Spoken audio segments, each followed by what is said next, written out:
Serotonin, or 5-hydroxytryptamine, is a neurotransmitter involved in many brain and body functions and is commonly known as the substance of well-being and happiness. Serotonin is produced in specialized neurons found mostly in the raphe nuclei located along the midline of the brain stem. The axons of these neurons form extensive serotonergic pathways that reach almost every part of the central nervous system, including the cerebellum and the spinal cord. This is why it's not surprising that serotonin is implicated in a vast array of brain functions, including sleep and wake cycle, appetite, mood regulation, memory and learning, temperature control, among others. Serotonin is synthesized from the amino acid tryptophan and is stored in small vesicles within the nerve terminal.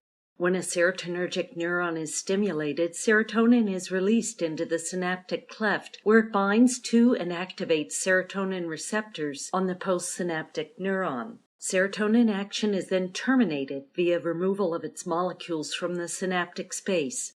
This is accomplished through a special protein called serotonin transporter.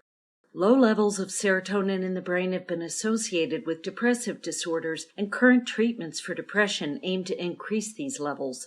The most commonly prescribed medications, called selective serotonin reuptake inhibitors, or SSRIs, act by blocking serotonin reuptake by the transmitting neurons. This results in elevated levels of serotonin in the synaptic space and its prolonged action on the receiving neuron. The SSRIs have developed into the drugs of choice because they produce fewer side effects thanks to their selective action on serotonin alone and no other neurotransmitters. Unfortunately, because serotonin is involved in a wide range of brain functions, the side effects remain significant and may progress to a potentially dangerous condition known as serotonin syndrome.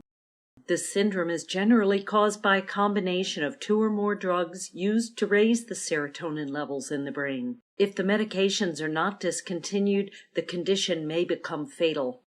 Non-pharmacologic methods of raising brain serotonin have shown promising results in recent studies. It has been suggested that positive mood induction, either self-induced or due to psychotherapy, correlates with increased serotonin synthesis in the brain. The interaction between serotonin synthesis and mood may therefore be two-way, with serotonin influencing mood and mood influencing serotonin.